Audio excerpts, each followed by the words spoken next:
This podcast is part of the Zeo to Hero podcast network.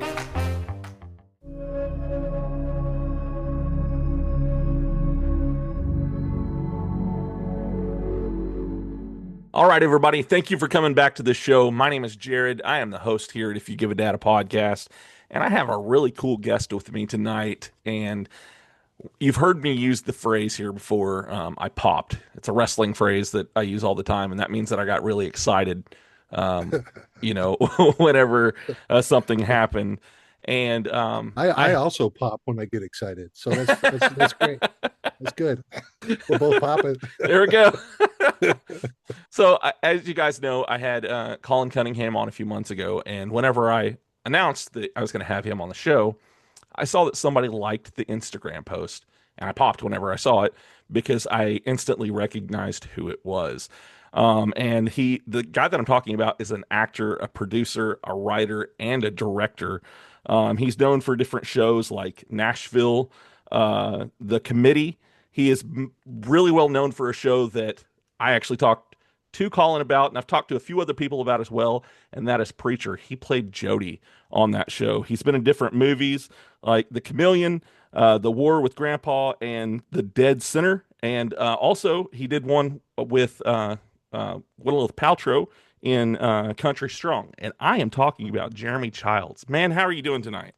I'm good. You forgot to mention that what a good dancer I am. Oh, are you a good dancer? No, I was lying. A second ago when I said I was a good dancer, yeah, total lie. Oh, that's the good acting. But still, I like people to believe that I'm a good dancer. There you go. There you go. And I'm light on my feet. So I have twinkle toes. Jared of If You Want to Be a Dad podcast, or if you were a dad, this is the Jared Daddy podcast. I'm your Jared Daddy podcast.com. www.ifyougiveadadapodcast.jared. There you go. Well, they do call me Papa Podcast on here, so. Oh, do they? Yeah, that's my little nickname. I had a guy. Your kids are just like people. Like if you're just walking down the street, people are like, hey, that's Papa Podcast right there, like that. Or it's like your kids are like, oh, Papa Podcast. Well, it started out, the wife, she just calls me Papa, and then we had a friend who was like, oh, well, you're Papa Podcast, and it just kind of stuck. So, yeah, right. And so I was like, I'm just going to lean into it. And so when I do like my little shorts and stuff like that, it'll say Papa Podcast on there. But yeah, I mean, it's marketing. You got to market yourself, right? Absolutely. And if you can market yourself as a Papa, go for it. There you go. You know what, Jared? Just about everybody's got a Papa. That's right. It's true. Some people got a daddy, but most people have a Papa. That's true. So if you can angle between both, you're in perfect shape. Yeah. Tonight I'm daddy. Tomorrow I'm Papa. It's diverse. It's diversity. It's Yeah. It's sometimes it's a little curry, sometimes it's a little Tabasco. It all depends. I like that. So I can already tell this is going to be a fun conversation. I'm enjoying talking to you on here, and like I said, don't you have to say that though? I mean, no. You can't say, God, this is going to be a rough hour or two. You have to say, this is so great. You made me pop. You made Papa pop. Papa pop. I don't know how I think about that. I need to lull that over a little bit. Make him Papa pop. Anyway, there you go. Yeah. Well, I mean, there have been times where I've been afterwards. I'm like, ooh, that was a stinker. So, but there wasn't the laughter going on here like we got. So, we're doing good. I really appreciate you again being on the show. No, absolutely. You did list just for the audience some of the pieces that you listed are. See, IMD has this thing where, or as an actor, you have this thing where you get to a point, like if you're like Colin status, right? You get to a point where you kind of pick and choose what you want to do. Right. Now, most of the time you're going to say yes to whatever, because that's how you pay for your mortgage. Yeah. But I mean, there are a lot more opportunities, right? And then you got a guy like me who most of my life it's been I really started focusing on the film and TV stuff, I would say, less than a decade ago. And before that, all I'd done was theater Yeah. because I Yeah. wanted to be an actor and they kept hiring me. So it's like, okay, I'm happy. I'm Yeah. being an actor. But Right. I always had this desire to be in, film and TV. So basically anything people offer me, if the money's right, I'll say yes Yeah. because I'm a hired gun. That's how it's how I pay my bills. Right. So some of the stuff you mentioned aren't necessarily pieces I want people rushing to go see, but there are pieces in there that are legitimate. Right. It's Right. have to wade through them. I do My have a favorite question. pieces are all in post, by the way. Like Oh, okay. all of my favorite stuff I've ever done as an actor Uh-huh. is all in post right now. In post Okay. hell, I might add. Okay. Okay. Like Well, some of it's been there for years. oh, that's gotta Yes. like drive you crazy. Oh, dude, you get these opportunities to really sink to use the to use what you've learned over the years Hmm. in your craft, and you finally have an opportunity to really sink your teeth into these great roles that aren't typecasting you. They're not five and unders. They're not co-stars. It's you in a legitimate role in a legitimate piece. Yeah. And there are four or five, and every single one of them has run into some kind of post problem. So you start getting paranoid. It's like, is it me? But yeah, but I've seen the footage. It's like, no, it's not me. I'm happy with my work in this stuff. It's just it's rough, man. It's Yeah. rough because it's Yeah. like, if this were to be released, I really think it would open up these doors. And if this were, because one of them's a TV show and three of them are films. Um, one of them is a great genre film that I did with Dee Wallace and Oh, Lindsay Pulsifer. yeah. It's a badass movie, man, and it's a great role. I have this great role. It's called The Sea Folk. It's this. We shot it in Whittier, Alaska. It was this badass setting right as winter is coming in. It's this awesome story, um, directed by uh, and it's locked in post hell because we have one scene to shoot and we ran out of money. Oh you no. know yeah, he's a big I don't know if you're a Hammer guy at all, but Okay. um Chad was a big Hammer guy and I'm a big Hammer guy. Yeah. And just watching through the rough cut, it's like, this is so Hammer, this is so badass, people are gonna love it. And it's just sitting there, and then anyway, I could go on and on about that stuff, but Oh, is yeah, there it's any way for them to like, are they doing like a GoFundMe or something? I don't know, like a yeah. Kickstarter or something to get that last little bit. Yeah, no, I mean, I'm pushing it myself. Yeah. I've taken it to a couple of like indie studio types to try to Right. try to get them enthusiastic about maybe putting some money, because all we need is another week of shooting and we'd be done. That's not bad.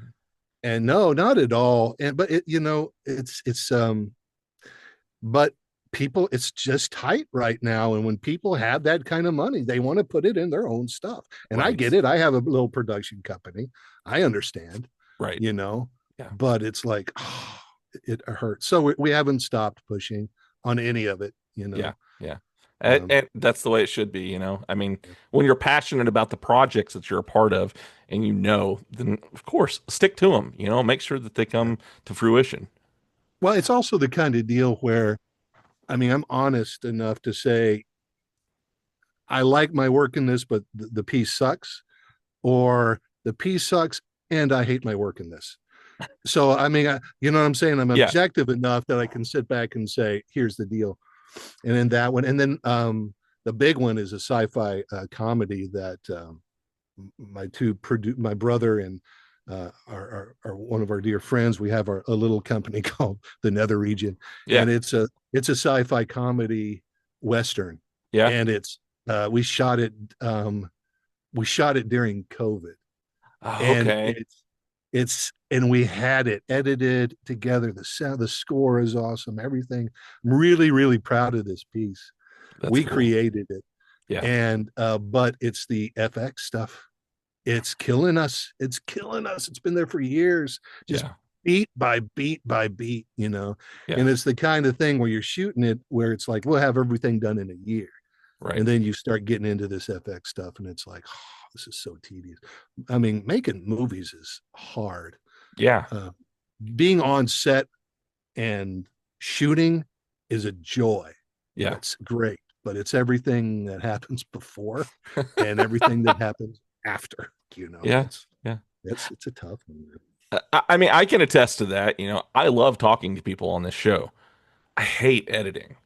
Oh Editing yeah, sucks so much, yeah, and I even like the marketing side of it, getting out there and, you know, advertising for the different things that I have going on, even creating like my little ads. I enjoy that. But the right on. actual Yeah. editing itself, like you said, it's tedious, and that's Tedious. Yeah, that's the hard work. That's the part that you're just like, man, I wish I could, yeah, push it off somewhere else, but at the same time, it's yeah. like, I want to know what's going on. I got to keep it to Well, and me, I come, you know. I like those filmmakers who are more about the staging than they are about the edit.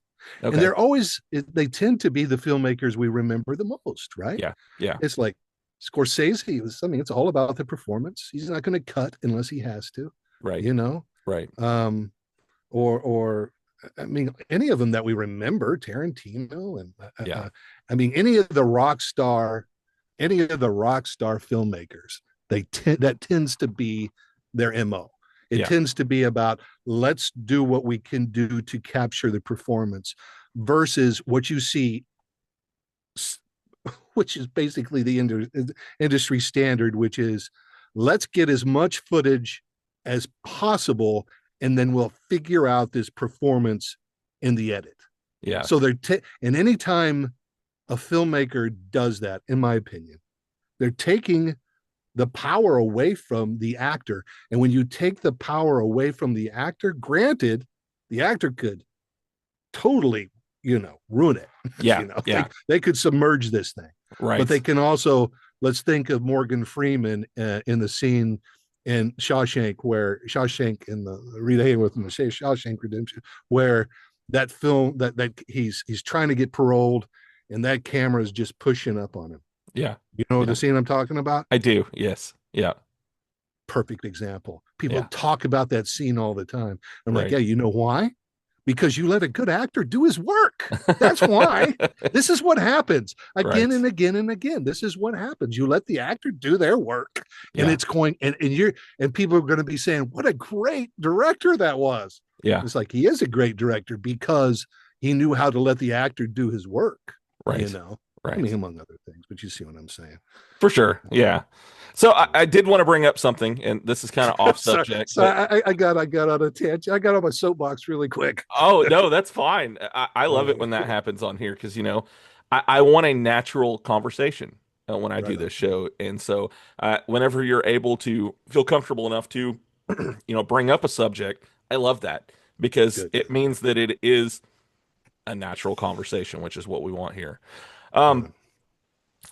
I read that you were actually a fan.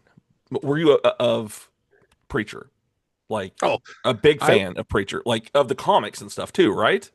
of the comics. Okay. I can say,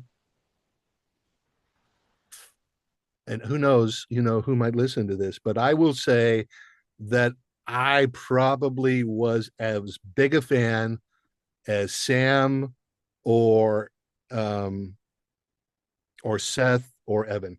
Really? Okay. Probably before. I think Sam was about my age, and Seth and Evan are a little bit younger. Uh-huh. So I mean, I'm sure I was reading that before they were. What happened with me, man, was growing up. My dad on Sundays he had a for a while he had a paper route, Okay.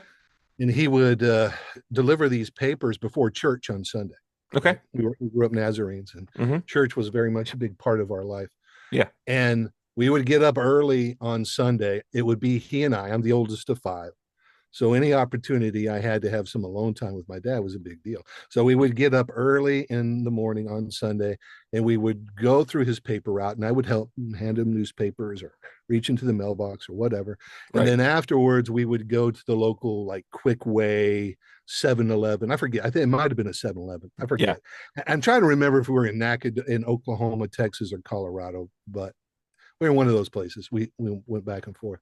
Okay. But we'd go in there and he'd pay me off and we'd get donuts for everybody and he'd pay me off in comic books. Oh, nice.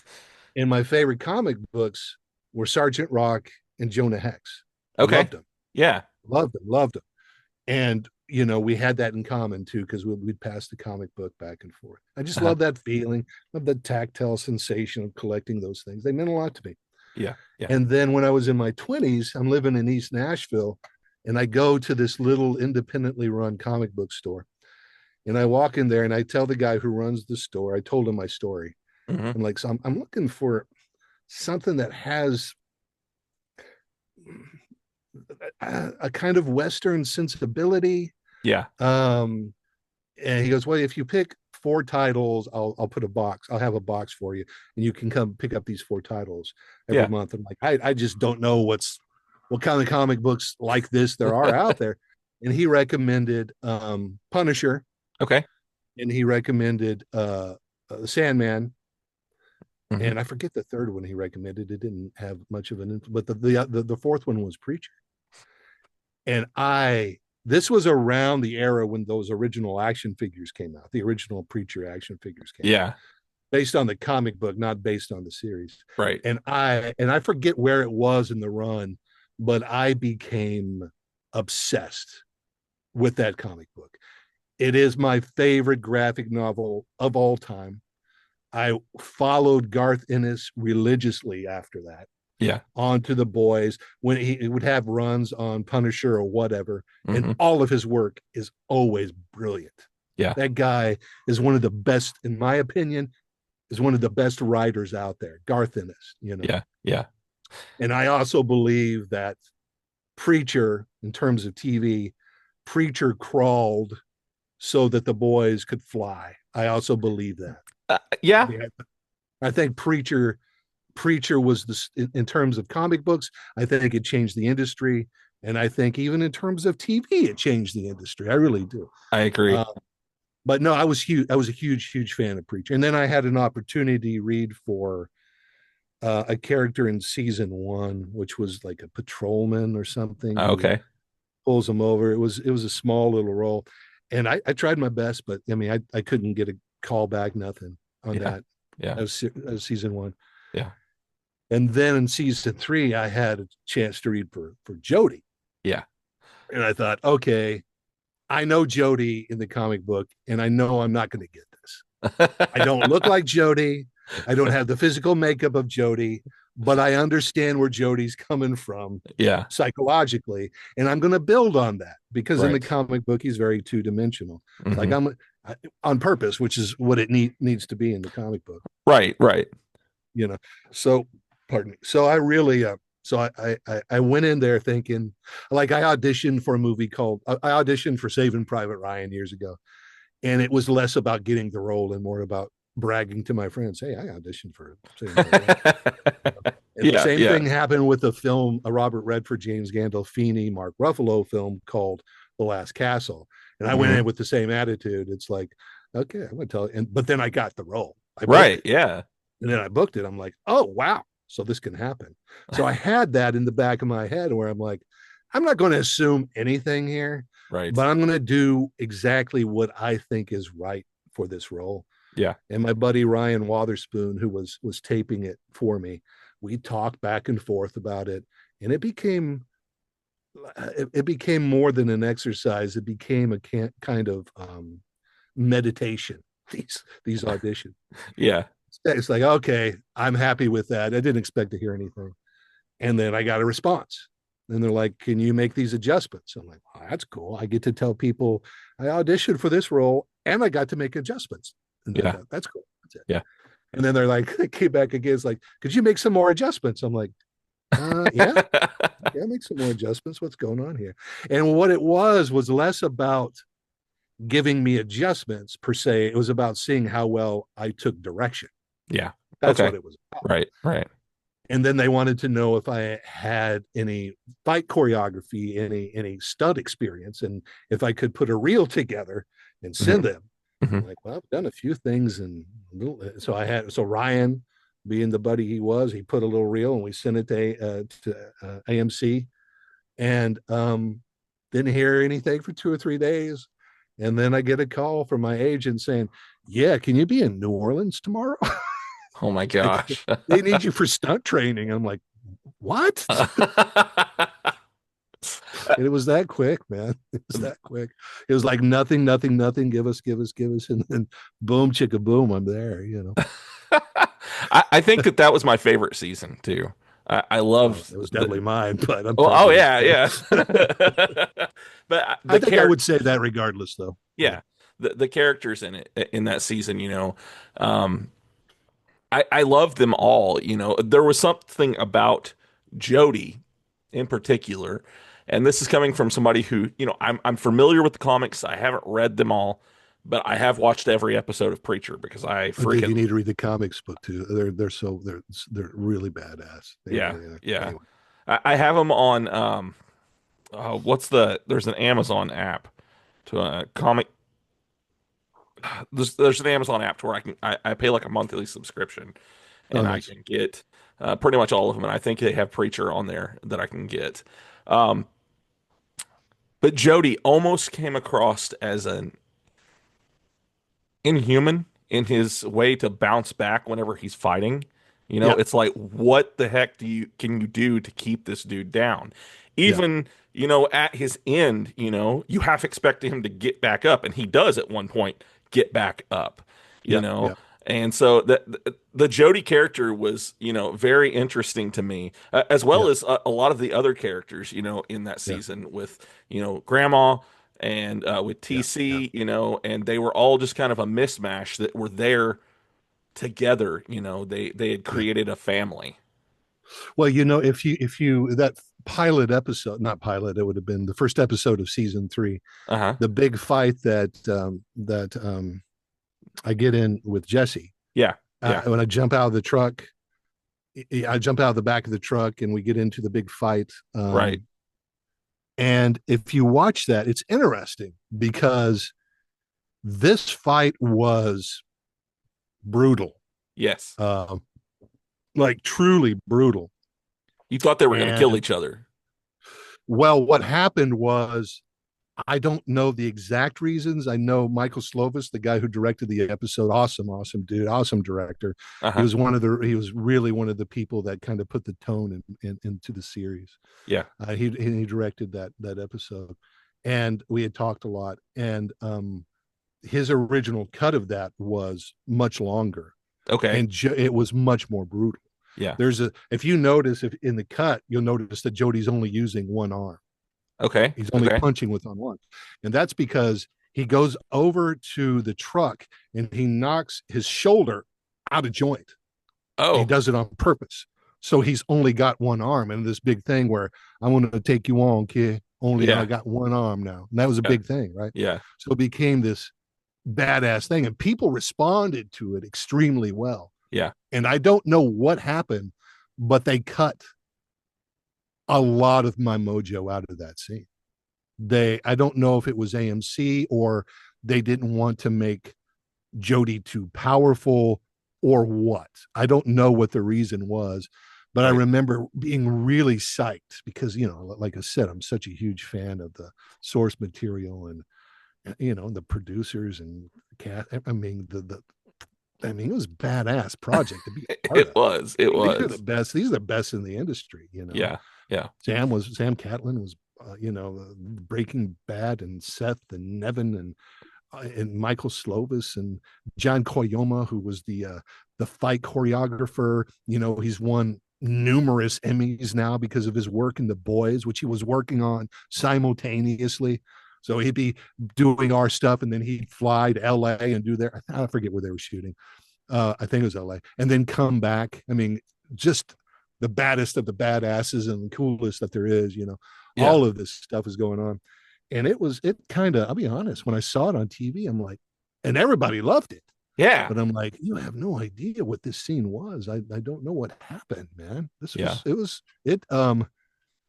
it hurt Yeah. because I'm Yeah. like, because I it's so obvious to me that I'm only using one arm, Right. the second half of that fight. Right.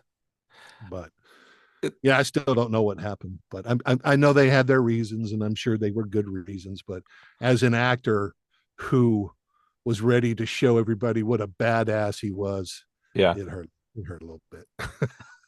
So the final season of that show, was Yeah, that supposed to be the final season, or did they kind of rush it there at the end a little bit? it was supposed to be the final. I, if I remember correctly, it was late in shooting season three. See, I don't Hmm. want to be checked. I don't want to be checked on any of this stuff. This is what I thought, Okay. and I could be wrong, right? Okay. But it seemed to me that towards the end of season three, they discovered they had one more season, Gotcha. and the Okay. show was a really expensive show. Yeah. I think season three was the most expensive, Okay. and then they shot the fourth one in, where was it, Australia? I think I'm forgetting where they even Yeah. shot it. Well, part of it was in Australia. Yeah. Yeah, so Yeah. they shot it because it was a lot cheaper. They shot it over there, and it's I mean, they took a lot of liberties that veered from the book, but season three, season four rather, was was a quite a, it was a more of a detour than I would say the rest of the seasons were in terms of what was happening in the graphic novel, and I think it's because they were trying to tie it up. Yeah. When the show ended, I wish that it hadn't, because I Oh, was me really too. enjoying it. And I'm definitely going to check out, I've read a few of the comics, but not, enough to say that I know it. But it was a great series, and there's a few other ones that I wanted to talk about here. Uh, And one of them actually, you're kind of in the Nashville area, and so yeah, you were in a live show, in you were that. in the show Nashville. Yeah, I What was was in that? Nashville. 14 episodes, I believe. You were a reoccurring role on that. I did 14. Yeah, Yeah. yeah, So what was that like, getting started into that? Because I mean, was it filmed there in Nashville? yeah. It was filmed here in Nashville. No, it was pretty exciting because basically Callie Curry, who is the creator of the show, Hmm. she people tend to know her the most, I think, for her. She wrote and directed Thelma and Louise, Okay. um, but she lives here in Nashville. Incredibly cool Yeah. person. Her husband is T-Bone Burnett, who's a very famous Nashville persona, Yeah. artist, producer. He did he did a lot, most of the music. I think the first few seasons, anyway. Yeah. He did most of the music for it. But what had happened was Callie had this. This is all I'm gonna. I guess I will reiterate. This is my understanding. Okay. This is what I believe to be true. All If right. somebody were to say, Jeremy, you're completely wrong, this is what happened, I would totally be like, okay, I didn't know that. My bad. You know what I'm Right. saying? Right. So say Yeah. I'm prefacing everything with that.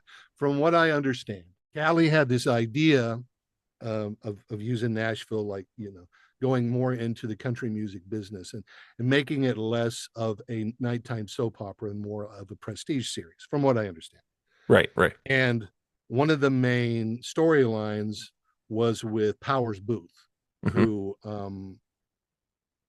I mean, we even if you're not familiar with the name, you'd look him up and say, "Oh, that guy's a Yeah. legendary actor. That's Powers Booth, right?" Right. Right. And I played Albert, who was basically Powers, who's basically the godfather, we'll say, of the Nashville sort of, basically Nashville, right? And Yeah. I was his counselor, right, Okay. Albert. Okay. And what ended up happening is they had the storyline with me and Eric and Powers, and that sort of power dynamic, and then they had the young and up and coming country music stars and who's going to be the discovery and blah blah blah, right? Right. Right. And from what I understand, the network wanted to minimalize as much as they could sort of the godfather of Nashville thing, and Right. really emphasize, the up in, which we've seen before. We've Hmm. seen all of that. And I think she really wanted something different in that regard. So what had happened was the first season, I'm more heavy into it. And then, I'm in and out. Of course, Powers left. I forget what season he left, but he left the show, Yeah. Yeah. um, because it's not what he was told, I believe. I So, gotcha. Yeah. Does so he that left the show. does Yeah, that happen a lot when it comes to making shows? People just leaving because it turned out to be, not exactly what they were told it was gonna be? I think so. Yeah, yeah. Yeah. Yeah. It's interesting dynamic, because when you're in a power position as an actor, Hmm. like if you've really been pushing your whole life and you finally get a series where you have a great character that a lot of people are going to see, Yeah. a lot of actors see this as a time to really protect their careers. I gotcha. So they will push their own agendas or where they want those characters to go Mm-hmm. a lot more than I would if I am a guest star here and there on a show. I mean, I don't have Right. that power. Um, but what I've seen happen more times than not is when this happens, actors would tend to be better off if they let the creators of the show do what they did do. Okay. Um, in other words, the creator of the show has probably a longer under how do I say this? Um, they have a better idea of where the character is going than you do. Right. Right. Oh, they're You seeing the have a overall. absolutely you Yeah. have a script, you have the everything that's happened before the episode you're in, and Hmm. maybe you're a couple of episodes ahead, but the creator knows where the character is going more than the actor does Right. typically. You Yeah. know what I'm saying? Yeah. And I'm all about giving power to the actors, but if you're working with somebody, it would be like if you're working with Tarantino and you're trying to give him notes. Like Tarantino's going to do a TV series. He Yeah. knows what he wants. You're in a power position, so you're trying to give him notes. Yeah. But Yeah. since you, the director, don't have the same kind of status of somebody like Tarantino, you have to listen to him. You Ah, know what I'm yeah. saying? Yeah. And this is coming from a producer and a writer and an actor. You Yeah. know what I'm saying? And you kind of know who those people you can trust are and who the ones you can't trust are. You know, and I understand actors being very protective Yeah. of their characters. Yeah. I get that. Absolutely. Yeah. I mean, that's a smart move. You know, Yeah, for sure. uh, Do you prefer one over the other? Do you prefer acting over writing or maybe directing? I would say directing is my least favorite. Okay. Directing has to me has more to do with being able to be in a position where I'm in control of my vision. Gotcha. Yeah. See what I'm saying? It's like Yeah. 9 times out of 10, if I'm going to direct, it's just so I can protect what my vision is. Yeah. Yeah. That makes sense. Because if you've got another director, you've got to explain to them, or you got to argue with them, or whatever. You know what I'm saying? Yeah. So as a director, that's where. So I mean, I'll do whatever I need to do to pay the mortgage. If somebody Right. comes to me and says, "Hey, would you direct this? We've got this budget." I will say, "Sure, thank you very much for the opportunity," and I will Right. do my best. Yeah. But Yeah. if you're talking about a preference or you're talking about a passion project, um, then yeah, directing would fall last on the list. I Okay. think I get the biggest. I think writer probably is what I get the most jazzed up about. Okay. Yeah. But I've found that um, acting seems to be the thing that I don't know. I'm able to make the most money doing. Right. That makes If that sense. makes sense. Yeah, Yeah. for sure. Yeah. So being in Nashville, have you ever gotten into the music scene itself? I think I saw a credit that you had done some type of music in like a series or a movie. Have you Oh, gotten any further into, the music side of things? I mean, you said you dance, so Sure. Other than my other being charming and alarming, I don't know. Um, I love music, and the reason I moved to Nashville was my best friend wanted to. He lived here already, hmm and he had a little production, not a production company, but he was a graphic designer, okay, and we wanted to get together and we wanted to make some indies. yeah, So I moved here from Houston. I was with a theater company in Houston, hmm and then I moved here afterwards. And he ended up winning some Emmys for his graphic design work, and then started basically a little company where we would build props and build sets and things like that, called Parker Designs. And for years, that's sort of um, between gigs, that's where I would go to okay, work. And what happened is I moved here. We never ended up making any films, but I moved here um, because of that, but also because I'm a big fan of Americana hmm and the sensibility. I don't know if an artist or has ever said this to you, but the way I work is I tend to find probably my most inspiration in mediums that are outside the medium that I'm inspired by. okay. I don't know if that makes sense. It In other does, words, music inspires me to write more than reading something. right? Yeah, Um, and or the right song could put me in the right mood for a character, you yeah. know. Well, it's a So tone, the that you're tone, feeling. Yeah, it's a tone, and I learned early on that my best work as an actor is when I'm not thinking about what I'm doing. yeah, In other words, I have to get to a point where I know the character or know whatever it is I'm going into. I have to know it so well that I can feel comfortable throwing it away and knowing that the character will find me whenever they need to, right, right. as opposed to trying to pressure those two halves together, which makes me think about everything I'm doing, which affects my performance, um, and makes me a worse actor. And that's something that music can do for me. So go ahead.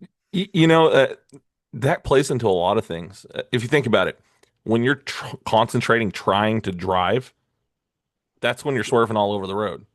Oh yeah, You know, yeah, when I'm trying to, when you're letting it be, letting it flow, is always a better way to go about it. Instead of trying to over focus on it, let the creativeness kind of do its thing.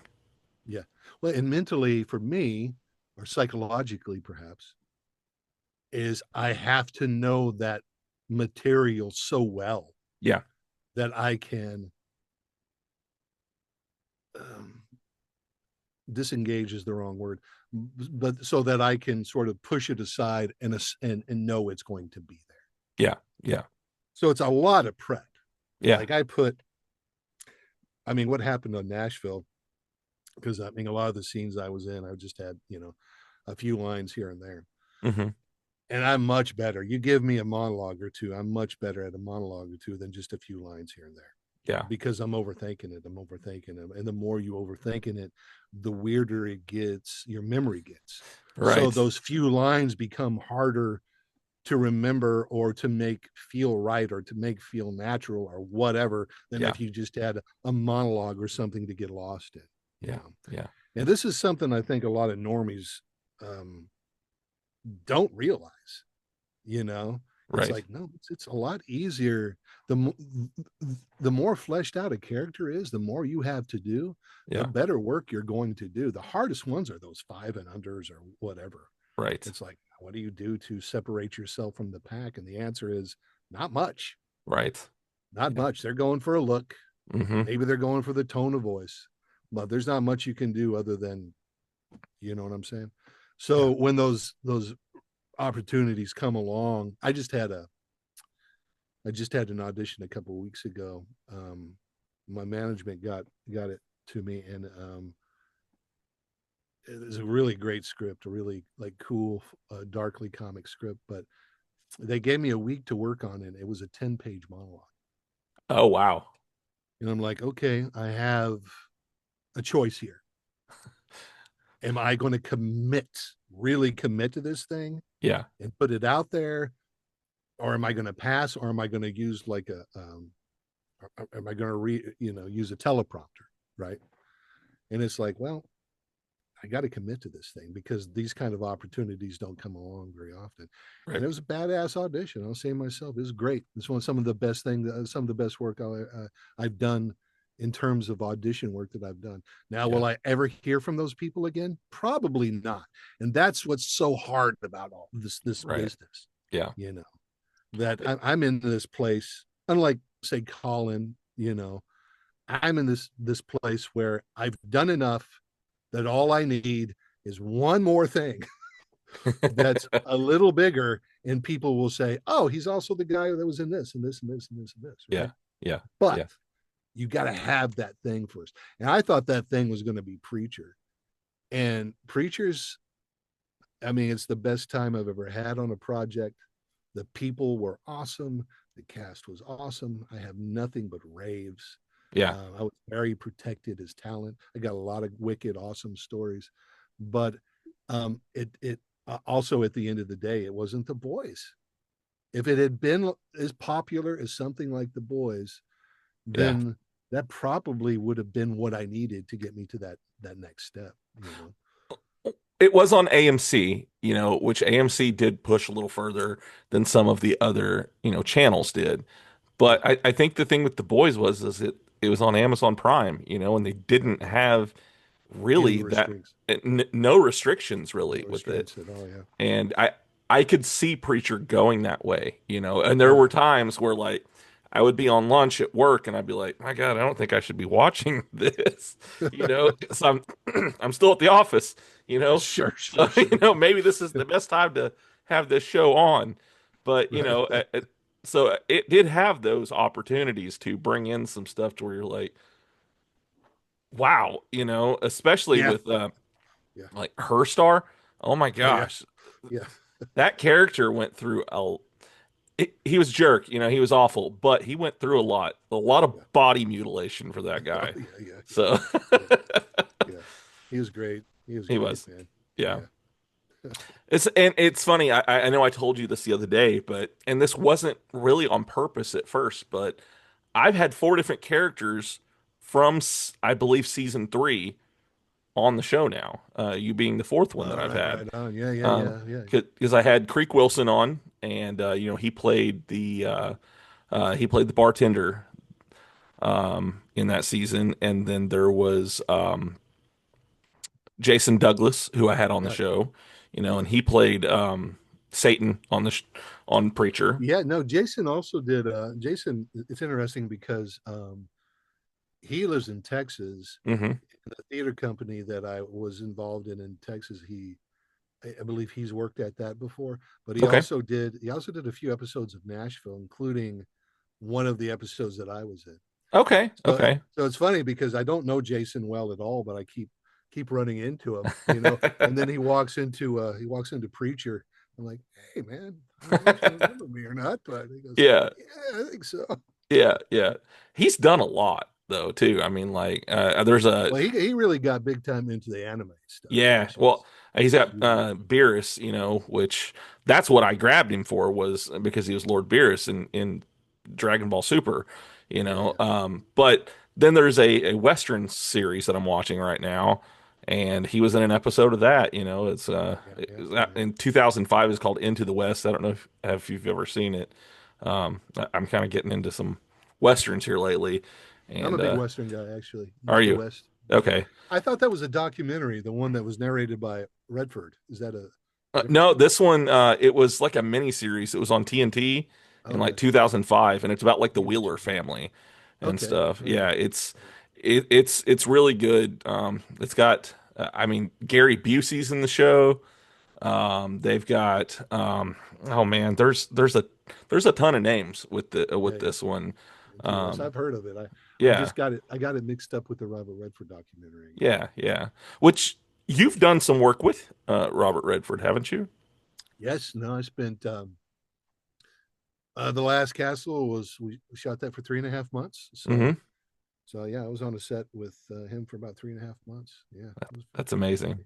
Yeah, I mean, when you think of legends, you think of him, and you never know, you Hmm. never know. Hmm. Although most of the quote legends that I've worked with have been really cool, but that guy was just another level of badass.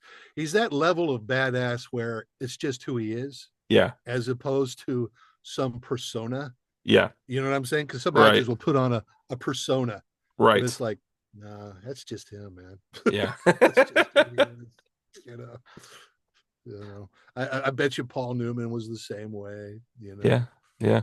You know, um, that's that school of actors where that really changed the industry. Those actors that got their start in the 50s, but really hit it, I would say, in the 60s and helped change Right. cinema in the late 60s going into the 70s. Yeah. Um, but yeah, no, he was awesome.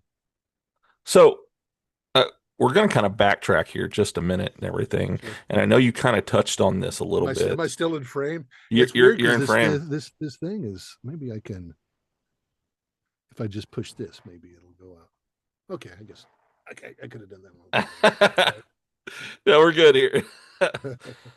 So, you've done all kinds of amazing projects and stuff. They're really cool projects, stuff that I've enjoyed watching. And when you first started doing this, did you ever think that you would be where you're at now? You know what? Jared of Papa Daddy Podcast Incorporated. Yep, there you go.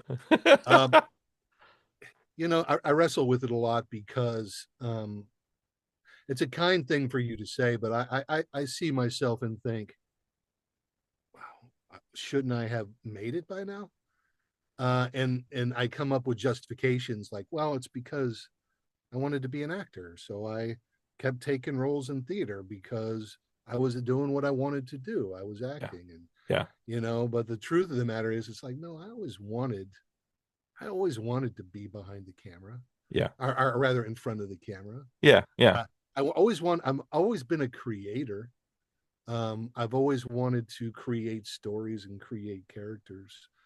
And when you're young and sort of idealistic, there's this notion of temporary art that is very romantic. yeah, The idea that I'm going to do something for this group of people, and it's something that only this group of people and I will ever share. It's like Michelangelo's snowman, that idea that Michelangelo made this incredible snowman, and people from all around stood in line to see the snowman. And hmm then the sun came out and it melted, and they had this shared experience, this temporary art. Now, I don't know if that really happened, but it's a right, beautiful, you yeah, know. And for many years, it's like, this is what theater is. And as I got older, it's like, I'm tired of working so hard to try to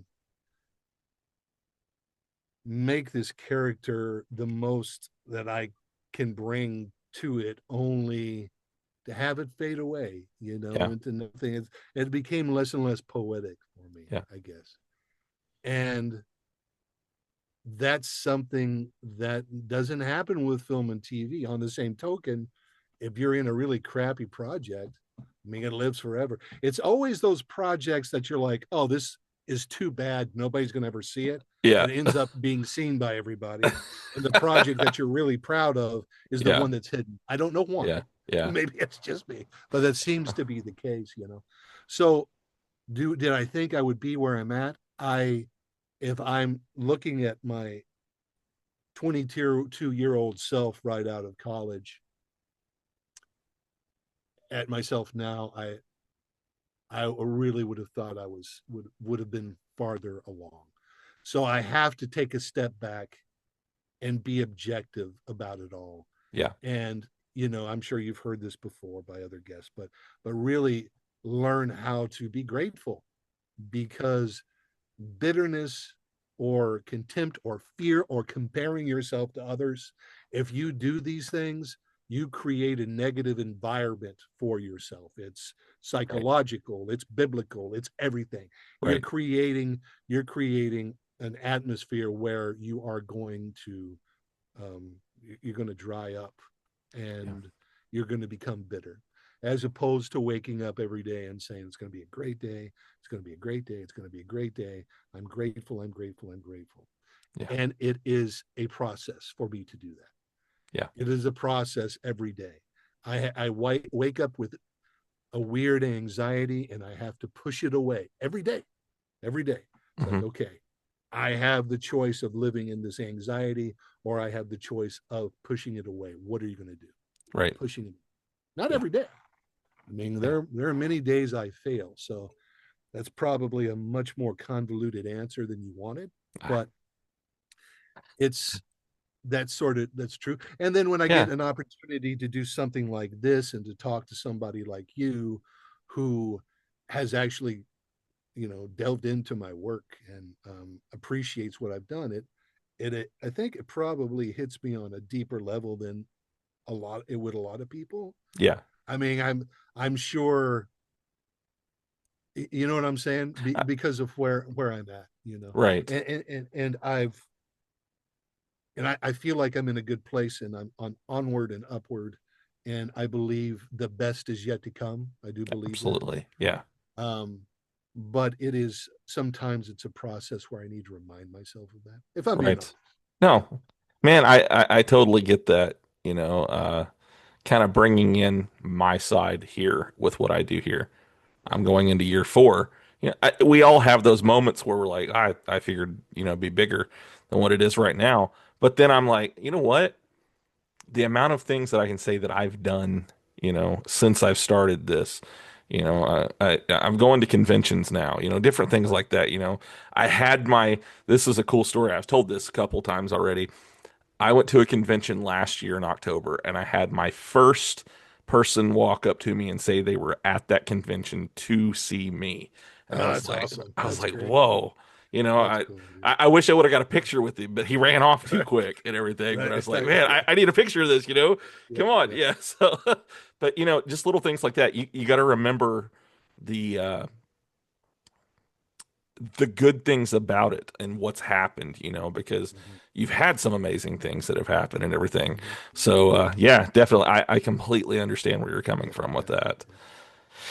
But So, I get the convention thing though, man, because I've only done five or six, I think. But yeah. um, the first time I did one, it was a bigger one here too. It was a Nashville horror and tattoo show, I think.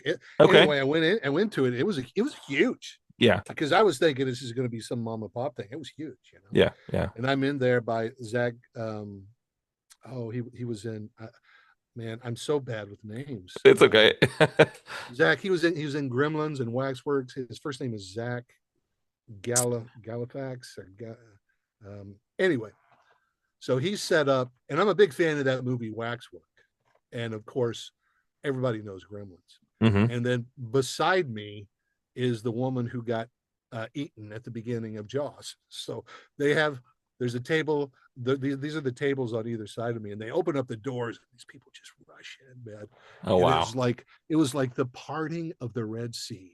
It's like they all went to Zach's table or her table, and nobody went to mine. No, Oh, no one. And I'm like, okay, preacher people aren't here yet. right. I waited all day long. I was there for 2 days for 8 hours. Wow. Nobody, Really? not one person. And then I did another convention, and I'm like, oh, how am I going to do this? Nobody knows who I am. Nobody's watching this show, I guess. And it was a smaller mom and pop one, Hmm. but there were 4 or 5 people there who were rabid preacher fans. Yeah. Yeah. And I'm like, oh God, good. Yeah. So they do exist. Right. You know, and it's always the same thing. It's like, well, you probably should just be at a horror show or this kind of show. And I'm like, I don't know, I've done this enough. Yeah. And then it went to Netflix, and I'm like, okay, hopefully on Netflix it's going to be in the top 10 and blah blah blah. That's where I Yeah, watched it, was really on yeah, Netflix. That's where I finished it. yeah, So Netflix. It never. Anyway, I mean, it popped up. It popped it up some. Nashville recently went to Netflix, and lots of people are watching Nashville on yeah, Netflix. yeah, But I think Preacher is just cult by nature, man. yeah. It's a hard thing to categorize, which is the kind of stuff I like. But Right. you know, Well, you should definitely look into more of those horror cons and stuff too. I actually did my first horror con last month. I yeah, went to Paris, Texas, and I did nice. I love that uh, movie too. yeah, we did River Runs Red horror con there, and had a couple of the guests there. One of them was the guy who played Leatherface in the 2022 Netflix Oh, Texas nice. Chainsaw Massacre Yeah, and yeah, yeah, everything. And then I had the show Eastbound and Down. yeah, yeah. Yeah, the girl that played Maria, the Elizabeth Sure, De sure. Razzo. Yeah, Yeah, yeah. she was there. That's cool. Funny story with her. I'm actually talking to her about getting her on the show. I'm standing there. We went to an event the night before, and it was called Mannequin Night, and it was on the square in downtown Paris, Texas. And I'm just walking around with some of the people. We're passing out flyers, and all that stuff Yeah. to get people to come to that event that's the following night. And some of the guys with us are dressed up like different horror characters and all that stuff. And we got some Ghostbusters with us. People's taking pictures with them, and I'm just Mhm. standing there. All of a sudden, this woman walks up to me and just starts talking to me like she knows me. And there's a guy there with her. And at first, I'm like, who is this? And then it clicks who she is. And I was like, holy crap. Okay. So, yeah, I ended up meeting her on the streets of Paris, Texas, Nice. before the event and Uh, everything. And she just like walked up and she was like, I found a drink, and stuff. that's funny. Yeah, But that's cool. I prefer the smaller events. Yeah. And the reason why I say that is I've had more memorable moments at the smaller conventions and Mhm. stuff. It's kind of a more intimate thing. The big ones are Yeah, for great. sure. I went to a big one in 2024 in Chattanooga, Tennessee, you Yeah. know, and that was I did one. awesome. I did one there. I did You one did? there. Which one Yeah. was it? I forget. If you said it, I would know it though. Was it Um, Matrotham? boy, I don't know, man. I don't know. They have one called Well, Matrotham. They mix yeah. Metropolis and Gotham together and kind Yeah, of smush it. I don't think that was it. Okay. Well, they have the But I mean, Chattanooga Comic Con. what happens at the smaller ones, I think, is I think you're right. Because at the smaller ones, you're not competing as an Right. actor anyway. You're not competing with, like, I did one where they had the original Jason from Friday the 13th Hmm. and the original blah blah blah blah, Yeah. and no nobody cared about me, and I'm like, okay, they're paying me to be here, I'll Yeah. sit here and Yeah. wave at people. That's fine with me. Right. Um, but the smaller ones, yeah, those tend to be the ones where it's like, hey, don't I know you? Yeah. Yeah. Yeah. Which is pretty cool, man. I mean, I love it when that happens. Absolutely. I think the longer Preacher is out there, the more people are going to, you know, Definitely. Yeah, for sure. So, kind of changing subjects just a little bit here. sure, sure. When you're not preparing for a role or, preparing for an audition, what do you like to do in your spare time? Well, the way my life has been going, man, if I'm not prepping for a role, Uh-huh. if I'm not prepping for a book, Uh-huh. if I'm not auditioning, if I'm not on set, I'm either trying to get my workout in, I'm working on my own book, Okay. or I'm watching TV. There you go. You watching anything That, good right now? uh, I'm about to show my geekdom. All Um, right. I'm rewatching right now. God. What a geek. I'm rewatching Buffy for the third time right now. Yes. Okay. Okay. Are you preparing for the remake that's happening? I think that's why it popped into my head. Yeah. Yeah. And then I mean, say what you want to say about Joss, but I mean, Yeah. he changed the industry, He did. and I love his work. Yeah. Um, everybody is doing, I would say, I love James Gunn too, but it's Hmm. like James Gunn is like a little edgier Joss Whedon. I mean, Yeah. Yeah. it all kind of goes back to Joss, you know. Yeah. Yeah. You can say it goes back to Tarantino, but it's like comparing Tarantino to David Mamet. It's like, no, they're both working with dialogue, but they're doing something very different. Right. Um, Right. but you can sort of see the not evolution, but you can sort of see the influence of Joss, you Yeah. know, in other people, Yeah. you know, like Gunn, and like I said, I love Gunn's work. But I'm curious because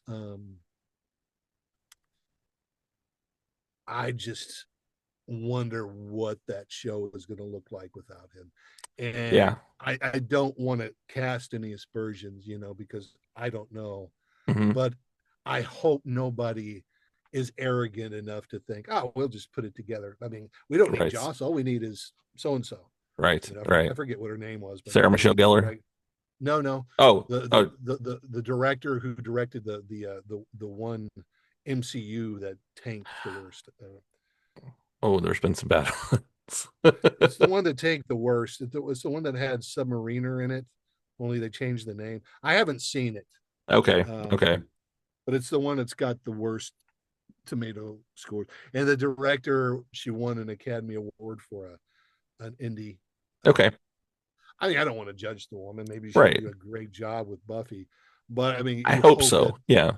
Oh, me too. I hope they Yeah. go in and just really kick ass. Yeah. I hope they just take it, you know, to another level.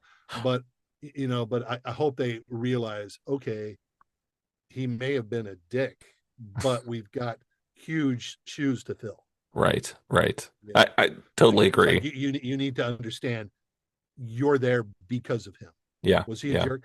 I mean, I did a movie with Charisma, Okay.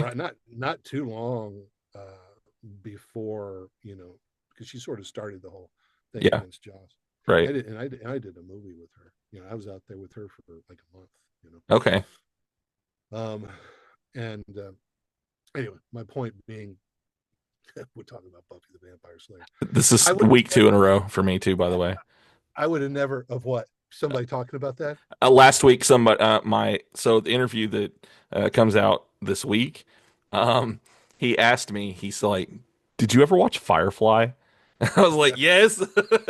And then we Firefly. started talking about Joss a little bit and Yeah, how I'm excited about Buffy. So this is week two that yeah, this is coming out. So yeah. Well, it started, you know, when it was on TV. My brother, uh, his name's he's an actor as well. His name's Joshua Childs. okay, Brilliant actor and incredible, the funniest guy I know. But we both have like sci-fi and things. yeah, And years ago when it was on TV, he's like, have you seen Buffy the Vampire Slayer? And I looked at him and I said, do I look like somebody who would watch a show called Buffy the Vampire Slayer? And he looked at me and goes, you need to trust me on this one. yeah, I'm like, okay. And I yeah, watched the pilot and I was like, oh, this is really funny and clever. yeah, I yeah, see what they're doing now. Because right. it was about, wouldn't it be funny if the little blonde girl who always gets killed in all the genre picks ends Hmm. up being the hero? Right. And Yeah. people have built it into a whole nother thing. I'm like, Oh yeah. that's what it was. Yeah. Yeah. I was there at the beginning. That's what it was meant to be. It was a diversion of expectation, you Yeah. know. Yeah. And you're I, like, oh, this is funny. How are they going to pull this off? Oh, I this is think there's clever. an interview of him saying something like that. Josh saying I'm something sure along there those is. lines, you know? Yeah, I'm Yeah. sure there is. I am going to say something. This is a hot take for a lot of people, but it's my opinion. I liked Angel more than I liked Buffy the Vampire Slayer. I'm there with you, man. I Okay. agree. Okay. Yeah, no, I preferred Angel, but it's hard for me. I have to watch everything chronologically, Yeah. and and by the time Angel started, it was hard for me to, because I've been through Angel. Matter of fact, I was watching Angel um, when I got the call about when I got the call about Preacher, but I digress. Okay. But I like, I prefer Angel too. It's darker. Yep. I'm not going to say it's a better series. I'm going to say I preferred it. You Yeah. know, Yeah. uh, Yeah. it was darker. I liked the vibe more. Yeah. It was more adult. You know, Right. Right. and I dug it. You know, and I like the way they ended it. But I sure would have liked to seen it go on a few more seasons with he and Spike. That would have been For pretty sure. cool. The dynamic between the two of them was just It was it was great, wasn't it? perfect. Yeah, it was great TV. I mean, they tried the comics. Did you ever read any of the season 6 comics that they came out Season with eight. for no, it's season 6 of Angel. Oh no, never did. Yeah, they came out with like a comic book series that after the I fact and knew about it, everything. but I didn't, because I knew they did that season eight, the Yeah, graphic motion thing with Buffy in Buffy. season Yeah, eight. yeah. I, Yeah, yeah, it was. I mean, it was good. I didn't keep up with it. I guess it went on for a little while. I read the first couple and then kind of lost track of it. yeah, Life kind of gets you in spots where you kind of move away from things for a little bit. So I'd like sure. to go back and rewatch or reread them. But I'm with you. I that last season because I mean it was completely different than the rest of the show. Yeah, They were at Wolfram and Hart. yeah, yeah, And yeah. so it was a little different, I, but but it was great because I mean they kept divvying it up, they kept changing it up. yeah, I mean I really liked the seasons in the hotel. yeah, I I did thought too. those were a lot of fun. But Yeah, it's like, yeah, no, we got to move on to something. I'm like, no, I get it. I get yeah, it. You know? yeah. And I loved, oh, this is me having a hard time remembering actors' names, but the guy from Oklahoma who Oh, was the bad yeah. lawyer Christian who, Kane. Yeah, I love Christian Kane. And yeah. I ended up watching his show. Oh, it only lasted like a season and a half. It came out 2 or 3 years ago, where he's in Polynesia or something. Okay. Anyway, but it is funny. It had the sort of same vibe as Yeah, some of those Wheaton shows. yeah. And but he was one of my favorite characters in that show. I He thought was his really stuff cool. was Lindsay, yeah, Lindsay was a cool Lindsay. Yeah, character. yeah, yeah. Um, I'm gonna use that You're a phrase bigger nerd again. than me. You remember the names. Man, I Actually, I don't remember the know if name of you are. I'm just episodes. not. I'm So just not. I'm just not good at names. But I remember the names of episodes on yeah. that, like yeah, Well, man. I'm kind of guess classic. The thing is, man, I like so many things. Yeah, yeah, I like so many things. I don't really understand how, if it's well done, you can't get into it. You know, right, right. it's this whole team sensibility that even the whole nation has. It's like, whose team are you on? Well, I'm Yeah, not on Team Nerd. I'm on right. Team Western. Yeah, But I like all that stuff and probably know as much about it as most people. You know, absolutely. I dig it.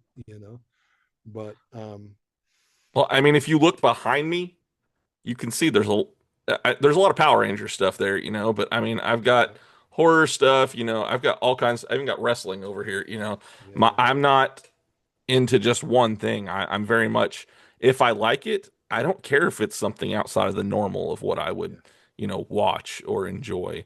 If I like it, I like it. yep, So, absolutely. No, my physical media collection is pretty insane. yeah, Here in my little, I'll show you. Here in my little closet, yeah. I have. I don't know if it's a move. Yeah. So here in my little closet, you can see my. Okay. Those are my VHS. Ha, yeah, I like that. That's cool. But my physical, my Blu-ray and physical media, Arrow. I Yeah. was really tickled because one of my best friends, his name is Billy Sinise, and he's a writer director here in town. Okay. And he's the man. He represents Nashville very well, Yeah. and I've been working with him for years. But the first indie that I did with him was called "Closer to God," Okay. which we shot for like $120,000, Oh, and I'm still very proud of it. But the second one we did was it was called "The Dead Center," and it was this basically Shane Carruth and I were the stars of it. Yeah. But it was cool because um, we Arrow Video ended up being the distributor for it, Mm-hmm. and I collect physical media, and Arrow Video is like the Criterion collection of genre Okay. movie. So it was like, wow, man, we're with Arrow Video, man. That's pretty cool. That's not something some little, Yeah. junk production company in Nashville can pull off. Right. You got to be legitimate. But anyway, I was always I one. have a lot of their stuff. I love physical media myself. Yeah, I don't have them on display, but I've always been one. My brain, is very much, well, what if I don't have the internet and I want to watch something? Well, I need to have a copy of it. That way I can watch it here. yeah, yeah. And my wife has always, picked on me, made fun of me for, why do you need this? We got, streaming services. No, I like having a tangible copy of it. Well, Um, not only that. Here's the big thing, and I know this to be true because I checked it. They will change. They will cut it. yeah, yeah, they will. They can't come in and cut your DVD or your Blu-ray or your 4K.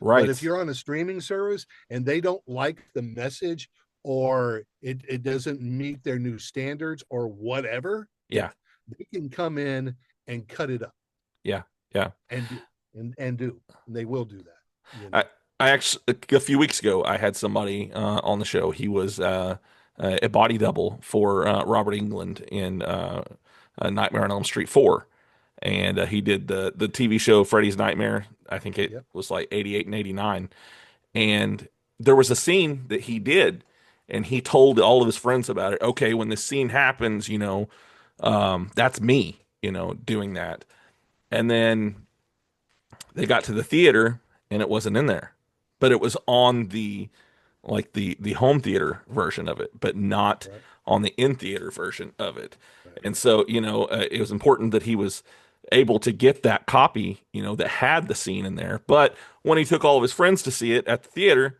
it wasn't there. And he's like, oh, it's almost like I lied, because Right. I Right. told him all about this scene and it didn't even happen. Yeah.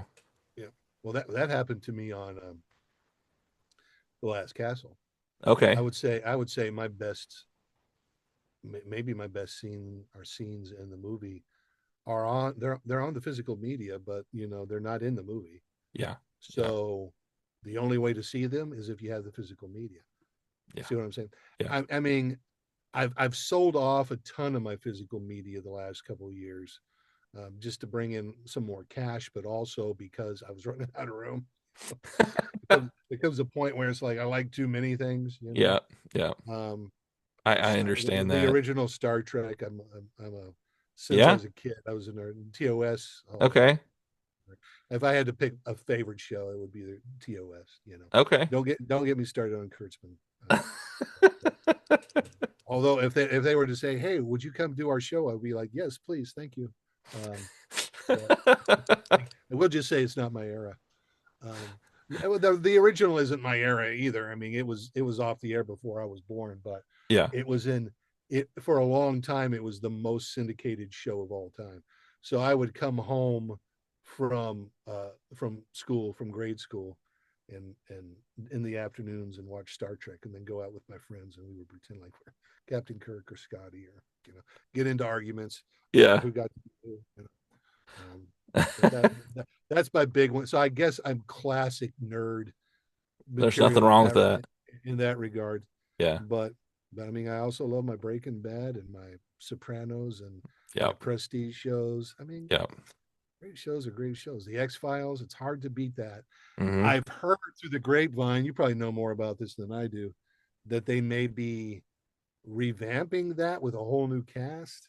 Have you heard this, or is I've that heard a little bit about that, but nothing, concrete? it's kind of just like background whispers almost, it's nothing, uh, uh, they haven't come right out and been like, yep, that's what we're doing. Yeah. So Well, if Duchovny and Gillian are in it, I think they should leave it alone and just let it be what yeah, it was. yeah, for sure. Come up with another show. That's one of my big soapboxes. It's like, don't revamp the IP for another generation. Just go do your own thing. Right. You know what I'm Yeah. saying? Yeah. It's like we want to see what made the show or the film or the IP. We want to see what made it special to us. Yeah. We don't want you to try to hook us in and do a bait and switch. You Yeah. know, Yeah. we've seen so much of that. I don't know about you, but I get sick of it. I It's do like too. Yeah. I didn't even watch. I loved Raiders of the Lost Ark. Hmm. I loved all of those Indiana Jones movies. Yeah. Even the next to the last one, which was The Crystal rough. Skull. Yeah, that was Yeah. rough, but I still Yeah. enjoyed it. Yeah. But I refused to watch the last one. It's I like, didn't watch it. Yeah. Yeah. I didn't no, watch that one. and so I probably shouldn't talk about it. But I heard enough people saying what they did to Indy. I'm like, no, Yeah. I'm not going to invest in this. I'm going to let him be who I want him to be. You know. Exactly. Yeah. So, Although I did love, man, I'm a huge Blade Runner fan, yeah. and the new Blade Runner, new. It's been I don't know how many years it's been since It's been a couple, I first, think. Yeah. but I loved it too, man. I thought it was great. I Yeah. thought it was really fantastic. Yeah. I've heard people criticize it. And I'm like, that's a fantastic movie. It's Yeah. as good as the first one. Come on. It's Yeah. not as inventive because they already invented it, you know. Right. Right. Man, I remember I actually had, they came out with a computer game of that and everything, to where you could like actually do detective work and everything that like they did in the movie, Oh yeah. and I used to love playing that game, and Yeah. I think the main the first thing that you were dealing with was artificial animals that were being All right. created, Yeah, yeah, It was yeah, it was a cool game. I really enjoyed playing it. yeah. I'm enjoying. I'm episode 4 or 5 in Alien Earth right now. Okay, I haven't started that one yet because right now I'm trying to catch up on Gen V, and so I haven't started Alien Earth yet. I don't Uh, know, Jim. Gen V is a spin-off of The Boys. Really? I didn't Yeah, know about this. yeah, Wow. it's on Amazon Prime as well. Is it Garth Ennis? Do you know? Yeah, yeah, it's so it's based on the college though where all these superheroes come from and everything. I mean, you have people that show up in it and everything, like Homelander shows up in a few episodes and everything like that. But it's more about them manipulating these kids, these teenagers and stuff, and in the background, it's really good. But that's what I've kind of been I'll check watching. it out. But I do want to watch the Alien Earth. I love the Alien movies, so Me too. Me too. yeah, I love them all. Because people always reference the first two, and I'm like, yeah, yeah, no, those were classic. They changed the industry. right. But they did the third one. They did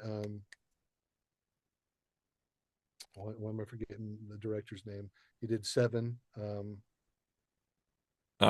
Yeah, I know who you're talking about. Oh man. Anyway, they did him dirty. Yeah, They didn't give him the same liberties to do with the third one what they allowed Ridley and Cameron to do with the first two. yeah, yeah, But still, I still enjoyed it, and yeah. every one of them I've enjoyed on their own merit. The first two, of course, are the best, but Did Joss write one of those? He did, didn't he? he wrote the fourth one. Yeah, Yeah, yeah. which, It was a French director. yeah, Uh, but the one that I guess bugged me the most, bugged I think is the right word. I think bugged because there was such a people just were praising it so hardcore was Alien Romulus. hmm And it wasn't that I thought Alien Romulus was a bad film at all. I enjoyed it, but as somebody who's really a big fan of the franchise, hmm it is the first time I ever rooted for the alien, Yeah, number one, and it felt like the greatest hits. okay, It's like you may have issues with the third and fourth one, or um, but and then of course the Ridley Scotts after that. hmm Uh, You had Covenant that came out, and what was the other one? I don't remember. uh, Prometheus, the third one, Prometheus. That's it. Yeah, yeah. Prometheus and Covenant, which I thought both of those were great I love genre those. films. Yeah, yeah, I thought those were great genre movies, right? yeah, it's hard to go back to the impact of those first two because they were, in a way, they were bringing us this for the first time, right? Right. So it's hard to go back because you're always comparing. Yeah. But um yeah, Romulus to me is like, no, this is well executed, and the art design is great, Yeah. and I like the fact that they're fitting a lot of this retro design back into it. They do that in Alien Earth too, Yeah. but I mean, it's also, this is nothing we haven't seen before. Right. Right. But Alien Earth, I'm really digging. It's different, man. It's a different take on it. It, Um, I've heard a lot of good things about it. It's just I haven't had the chance to really jump into it. Like I said, I've been watching other stuff, and sure, yeah, you know, I do plan to get back to it. Um, so we're actually coming up close to a close here. I've got a couple more questions to ask you and everything. We kind of cut off track there a little bit, started just talking about, uh, geeky stuff, and that's all right with David me. David Fincher. Before I forget, Yes, because David he's one of the Fincher. best. He's one of the Yeah, biggest. I'm like, yeah, yeah. that idiot couldn't remember David Fincher's name. So anyway, So, what would you say is your hardest role that you've had, even if that uh, means for preparing for it? I did. This is a thing that I did with Billy Sinise a couple of years ago. It would have been December the year before last, Okay. and it was a character that who is a sorry, I need to.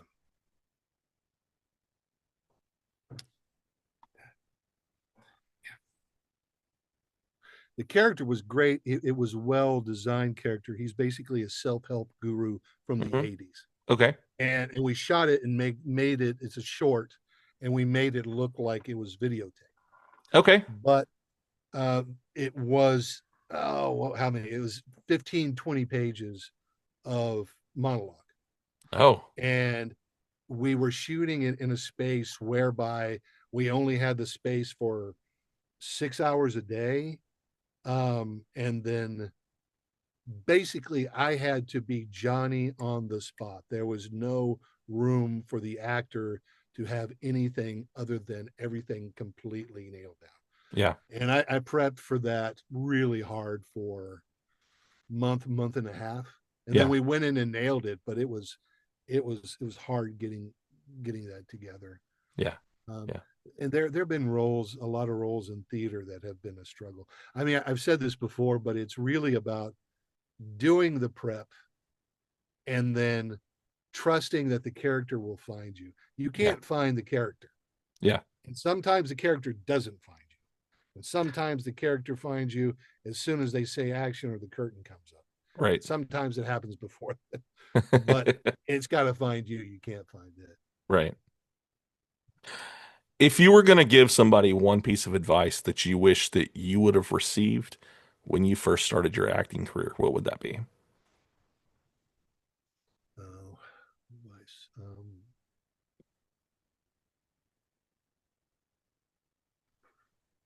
That's the thing. So many people gave me good advice Yeah. through the years that Well, if it's you just hard want to to give a think good of. piece of advice, that works too. I would say this relates not only to an acting career, but to life. That is, offer grace whenever you can offer grace. Right. Now, grace means different things to different people. And there's a difference between giving somebody grace and um, allowing them to take advantage of you. Yeah. See what I'm saying? Those are two very Yeah. different things. Right. Right. So you have to be able to differentiate. But I think that grace is something that should be abundant if that person's heart is in the right place. If they, I'll tell you, here's a quick story. Here's a quick story. Okay. Years ago, I was a camp counselor. It was a church camp, Okay. and they had a talent night. And there was this young girl. I mean, she was a teenager, but and she got up and she sang a song. I remember her name was Dorcas because it Okay. really her parents named her Dorcas. And I'm like, their parents, when she was born, they looked at that baby and thought, you know what a great name for this baby would be? Dorcas. And that always stood out. It's biblical, isn't it? It is biblical. I didn't know Yeah. that at the time, Yeah. but still, it's a rough name, man. It is Um, for sure. anyway, she got up to sing, and she was she was truly awful, Oh, truly awful. She was so awful that the audience felt horrible, and they started clapping their hands, and they stood up and they cheered for her. And with okay. tears rolling down her face, she went to the microphone and she said, God told me this is what I'm supposed to do with my life. Thank you. There's a You have to differentiate. Yep. Yep. You have to know what grace means and when to apply it. Right. But grace, I mean, what is a world without grace, man? It's true. Yeah. Yeah, that's I would say most of the things that we are dealing with in this country right now are because of a lack of grace. And there's not one side that's and both sides are accusing the other Right. of not having it. Yep. Yep. But if there was true grace, we'd be able to see each other Yeah. and come together. Absolutely. Not to sound like a hippie, but I mean it's also true. No, I I, believe I in I it. totally get it. Yeah. Yeah, yeah. So do you have one part or one role that you would just love to play in, whether that be something that you've done in theater that you would like to do, on screen now, or, one that you would love to be a part of? Is there one that comes to mind? A character, Hmm. um, like a character in a show that already exists, or Or it could be uh, one that you haven't seen that you would like to see.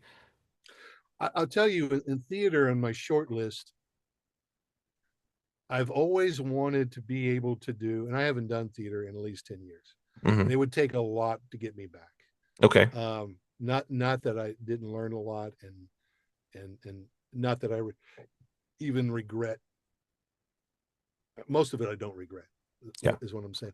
But in terms of, there are a couple of roles that would I would like to take on before I'm gone.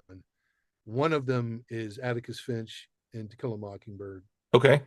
which is, Yeah. I mean, it's pretty obvious. I Yeah. know Yeah. that's not that original, but neither is Scrooge in A Christmas Carol.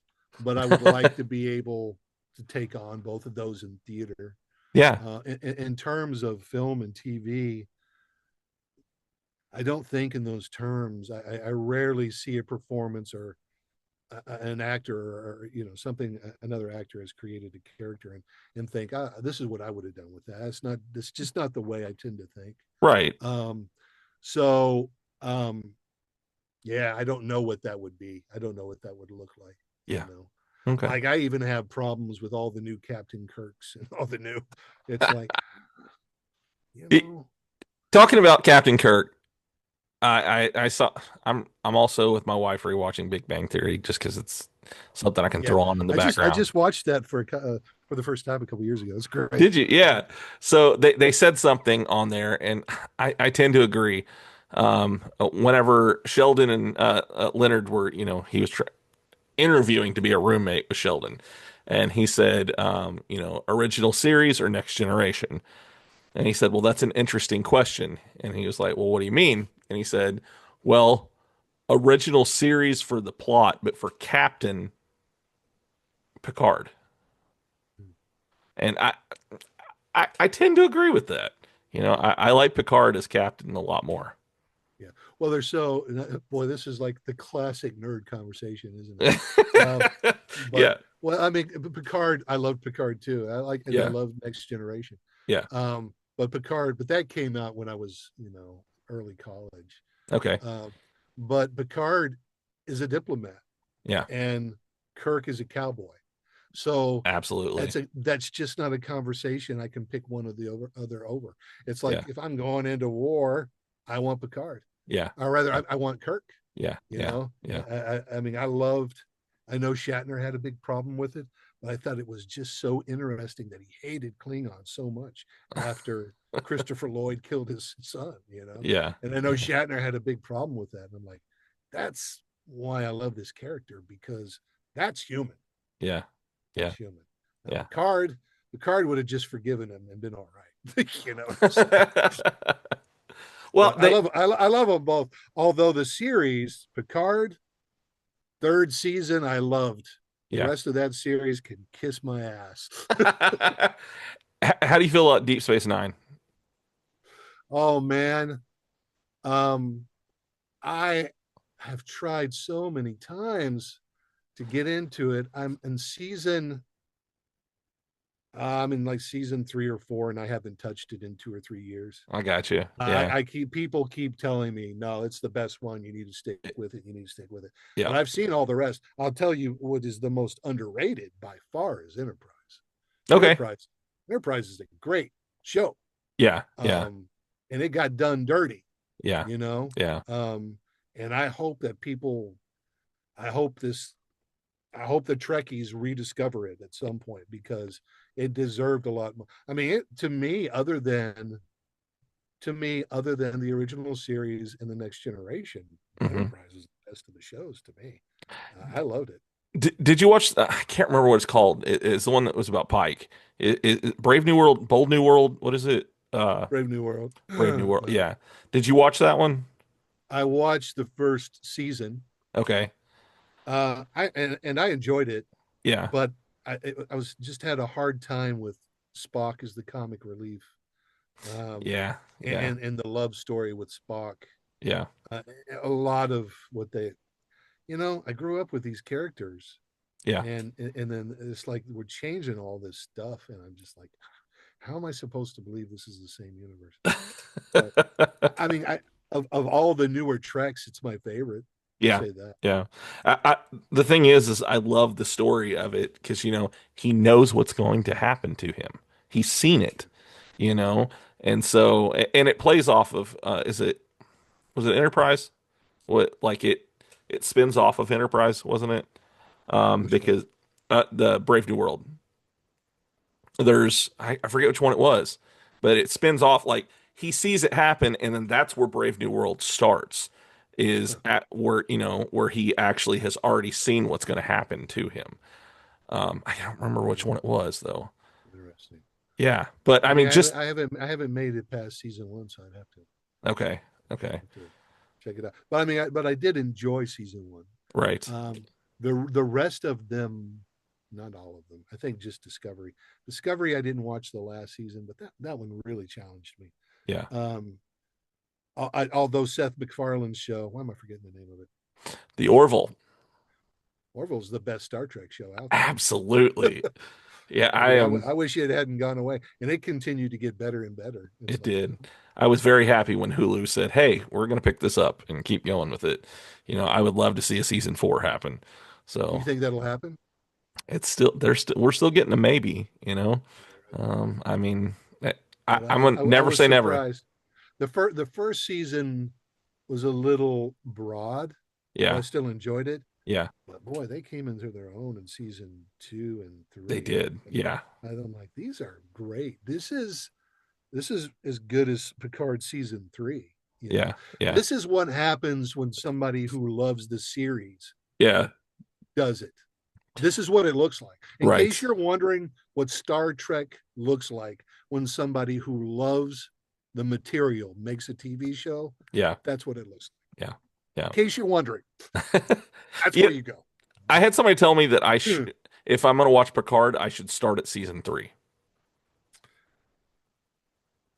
I'm a completist, so Yeah, and I watched it all the way through because I love Picard. right. Um, but you could just watch season 3 and be fine. Yeah, yeah. Probably what would happen is if you watched the rest of it, you would just kind of get annoyed. But there are elements that they bring up It's not Right. all terrible. Don't get me wrong. Yeah. I was talking to Josh, my brother, about it, and my thing, because he's like, "Is it good?" I like Discovery and all these shows. Are these bad shows? I'm like, well, what they are is very well produced Canadian sci-fi that Yeah. bear a resemblance to Star Trek. Yeah. So it's not oh man, why am I forgetting the name of it? It's was it Fargate? No, was it Farscape. Yeah. Farscape? Farscape. Yeah. Like I love Farscape, Yeah. but it's like yeah. I think to me that's how I explained it. It's like if you take a Canadian sci-fi show that Uh-huh. is like Babylon 5 or something that's lower Okay. budget, Yeah. right? Yeah. And you give it a ton of money Hmm. and have it bear a slight resemblance to Star Trek, that's what these shows are. So I can't say these are horrible shows. They're not horrible shows. Right. To a sci-fi fan, Yeah. they're just not Star Trek. And you have people saying, well, but when the Next Generation came out, all the people who were fans of the original series were complaining because it was so different and blah blah blah. I'm like, Right. well, I was there, Yeah. and I can tell you that mostly everybody was really excited, Yeah. and I Yeah. can tell you that people loved it pretty quickly. Yeah. Yeah. I can tell you that and be 100% accurate because I was there, and Yeah. it blew up because it was a syndicated show. It Yeah. was the biggest show in syndication. You Hmm. see what I'm saying? So Right. it's like that's a good, that's an interesting article you're writing, but not really. Like, yeah, there were some people, but not like now. Yeah. Yeah. It's a completely different thing that's going on now. I know. Right. I've been Right. both places. And there are people who love the new stuff, and Yeah. it's like, Yeah. okay, well, good for you. But 9 times out of 10, or 8 times out of 10, they weren't fans of the other series, Right. Yeah. Rick Berman or the Gene Roddenberry. Yeah. Uh, 2 points that I want to bring up here with this.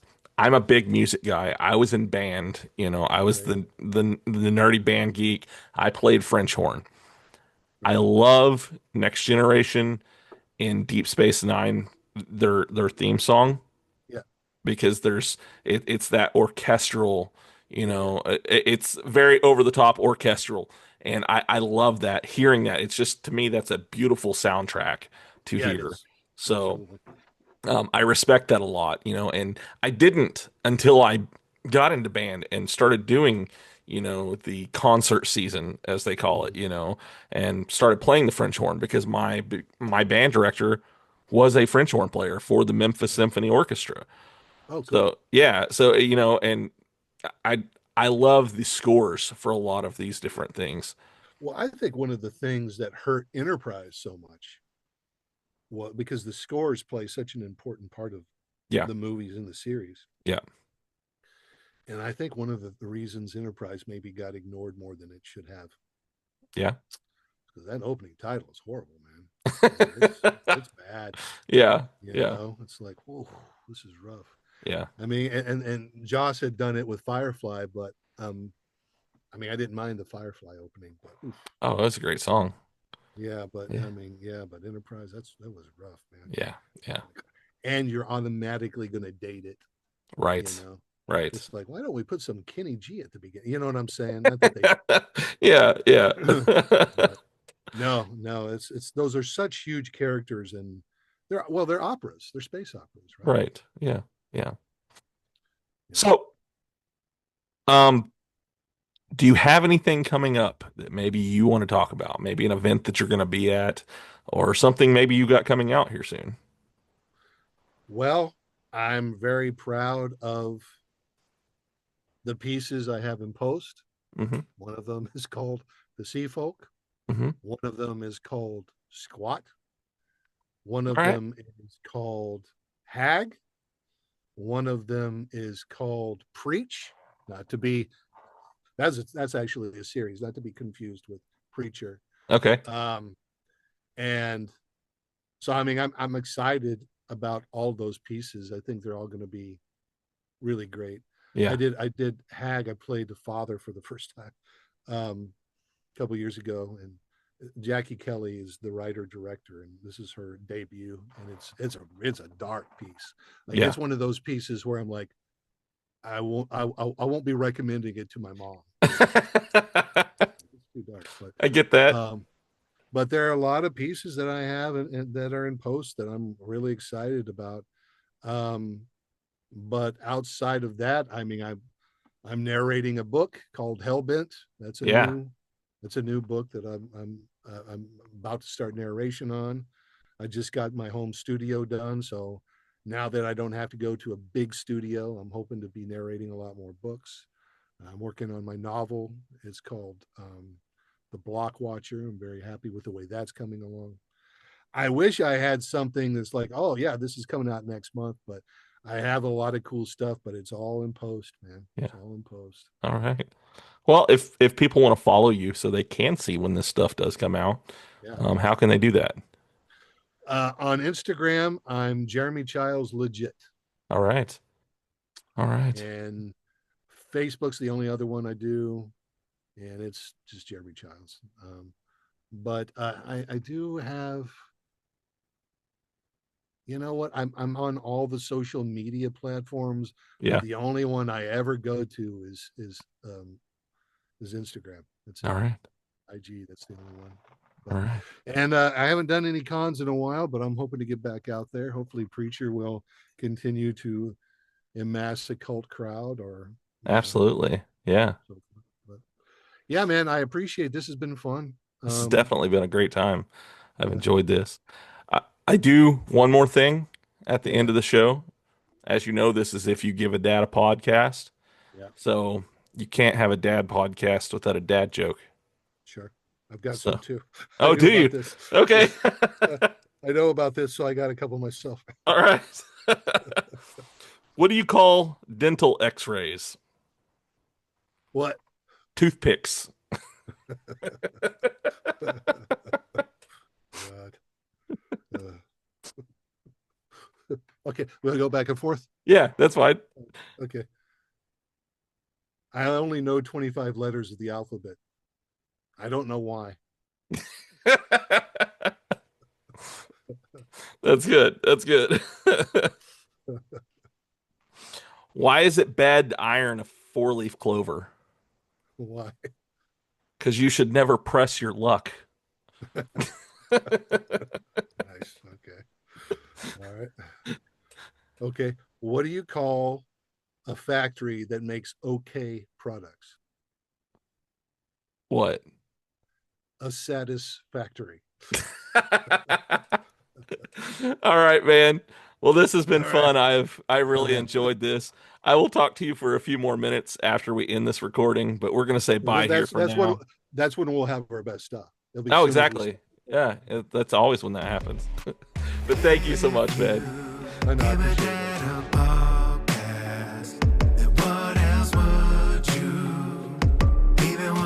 Got me the dialect coach from an Academy Award either nominee or winner from The Help to teach me how to speak with the Mexican accent. Now, granted,